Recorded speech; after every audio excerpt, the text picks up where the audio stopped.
l'ange est en train de marcher sous les 70 semaines de Daniel, sans pour autant le savoir. Il dit ceci: quand tu sors les matins, tu es en train de s'aimer. Or, le Dieu qui est sorti les matins, il est sorti avec les prophètes. Il a prêché sur la terre que nous appelons Israël. Il a prêché le matin, c'est-à-dire les sacerdoces du matin. Il a sémé en Israël. Le soir, il n'a pas fermé sa main. Il a continué à s'aimer aujourd'hui à Bruxelles. Il continue à s'aimer jusqu'aujourd'hui. Pourquoi il fait ça? Parce qu'il ne sait pas qu'est-ce qui sera bon. Amen. Ceci ou cela. Heureusement, ici, nous avons la réponse. Qu'est-ce qui sera bon? C'est qu'il a sémé les matins.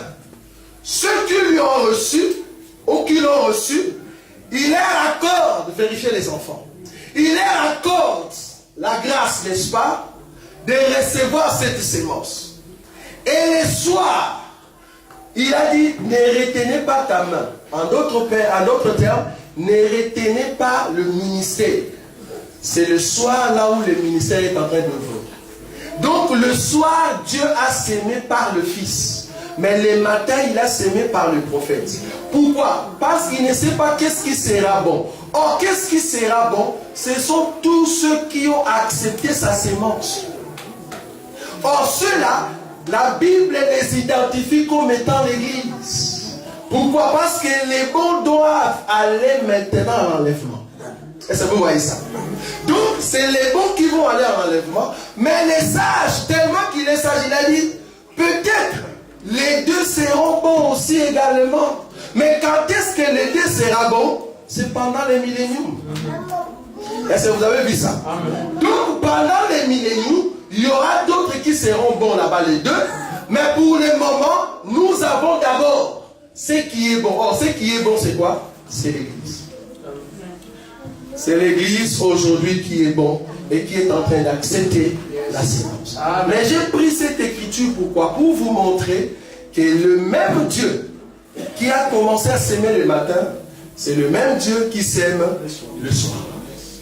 Ah. Donc nous avons compris que l'homme que le sage est en train de dire ici, qui a sémé le matin, c'est le même homme qui a sémé le soir. Est-ce que vous êtes d'accord avec moi? Or, en Israël, l'homme qui a sémé le matin, c'est Moïse. Amen. C'est Moïse qui a sémé le matin. C'est lui qui a amené la sémence. Et cette sémence, il a jeté sur Israël. Israël qui était la femme de Moïse. Je viens déjà. Israël qui était la femme de Moïse. Et Israël écoutait Moïse. Parce que c'était l'homme qui jetait la sémence sur Israël. Le matin. Mais le soir, Hébreu nous a dit, Dieu nous parle par le Fils. L'homme qui a pris la sémence et qui est en train de jeter sur une terre. Le soir, c'est notre Seigneur Jésus. Amen. En d'autres termes, Jésus est l'homme qui est notre époux, qui nous donne la sémence le soir. Nous avons combien d'hommes? Deux. Mais en réalité, c'est une personne. Donc Moïse qui est sorti le matin, c'est toujours le Seigneur. Mais les matins, il y a la présence du soleil. Ça frappe très fort. C'est pour cela que la loi était dure. Mais les soirs, le soleil commence à dormir. Dieu a amoindri la force du soleil. Le Seigneur Jésus est venu sous la forme de la faiblesse. Le soleil qui est sorti le matin, c'était le soleil de la force. Mais le soir, le soleil s'est affaibli. Je suis entré dans la profondeur. Amen. Nous comprenons qu'il y a deux hommes. C'est-à-dire l'homme du matin et l'homme du soir. L'homme du matin a donné la sémence à Israël, sa femme. L'homme du soir a donné la sémence à l'église, sa femme. Maintenant, ces deux hommes, la loi et la grâce, ils vont commencer à se bagarrer. Amen. Yes. Nous nous aimons beaucoup l'évangile. Ils vont commencer à se bagarrer. La femme du soir, au lieu d'entrer dans les combats, elle a peur. Mais la femme du matin regarde de loin et qui voit que son mari est en train d'être tabassé. Il vous a été dit que tu ne commettras pas l'adultère, mais moi, je vais les tabasser. Et si vous voyez ce que je dis. Donc le Seigneur qui vient et qui est en train de dire les choses, soit disant qu'il dirigeait ou il condamnait Moïse, c'est en fait le Seigneur qui est en train de tabasser Moïse. Or la Bible dit, quand je dis Moïse, ne voyez pas Moïse physique, voyez la loi. C'est la loi qui était instaurée en Israël. Jésus étant la grâce, il vient maintenant condamner d'autres actes de la loi. Est-ce que vous voyez ça? La loi qui est sainte, mais sa pratique n'a pas donné la vie à Israël. Amen. Maintenant, Jésus voulait corriger cet acte. En d'autres termes, il s'est bagarré avec la loi. La Bible dit, Jésus-Christ est né sous la loi. Sous la loi. Si Jésus est né sous la loi, si Dieu créateur est venu sur la terre pour porter les corps humains, c'est parce qu'il voulait d'abord respecter la loi et après condamner la loi dans la chair. Donc la chair que le Seigneur, le Christ a portée, c'était sous la loi. Est-ce que vous voyez ça? Donc les corps que le Christ a portés, c'est ça en fait la loi. Il a porté ça pour condamner la loi dans ces corps-là.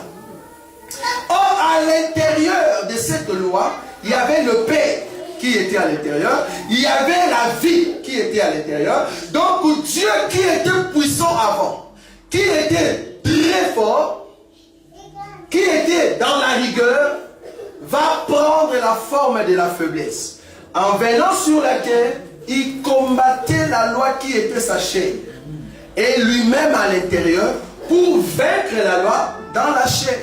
Donc c'était un combat contre la loi et l'esprit qui était à l'intérieur. Très important. Pourquoi j'ai dit ça? Je vais donner une écriture. Souvenez-vous, Jésus dit ceci. Il vous a été dit, je prends cet écrit, Matthieu. C'est là-bas que nous allons terminer aujourd'hui. Matthieu. Matthieu. Je ne sais pas si ça se trouve dans le livre de Matthieu, frère Amiral, aidez-moi. Là où on a dit, si ton fils demande du pain, tu ne donneras pas les serpents. C'est où? Aidez-moi avec cette écriture, nous allons l'expliquer rapidement.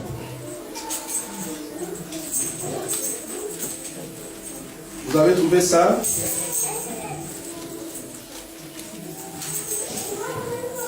L'Écriture dit ceci, que si ton fils, vous qui êtes méchants, est-ce que si votre fils vous demande du pain, est-ce que tu peux lui donner de la pierre, c'est ça? De la pierre. Pardon? Matthieu 7, voilà. Nous allons les prendre. C'est combien? 9. La Bible dit, lequel de vous donnera une pierre à son fils s'il lui demande du pain? Ou s'il demande un poisson, lui donnera-t-il quoi? Un serpent. Si donc méchant comme vous l'êtes, vous savez donner des bonnes choses à vos enfants, à combien plus forte raison votre Père qui est dans le ciel donnera-t-il de bonnes choses à ceux qui les lui demandent? Dans d'autres versions, on a dit, il lui donnera les Saint-Esprit. Ça va? Nous allons nous arrêter ici. Jésus dit que si un fils de la maison demande du pain, tu ne peux pas lui donner une pierre. S'il te demande du poisson, tu ne peux pas lui donner du serpent. Si méchant que vous êtes, vous savez respecter ces choses, à combien plus forte raison Dieu ne vous donnera pas les bonnes choses pour l'esprit? En d'autres termes, Jésus vous l'a dit, les bonnes choses pour les enfants, c'est le pain et le poisson. Mais la pierre et les serpents, ce n'est pas pour les enfants. Mais c'est pour qui alors? Ne dis pas que les serpents ici, c'est Satan, s'il vous plaît. Ne dis pas que les serpents qui est ici, c'est Satan. On a comparé les serpents ici avec les poissons des enfants. Le pain qui est donné à la maison, c'est la parole de Dieu au temps de la grâce. Mais cependant, il y a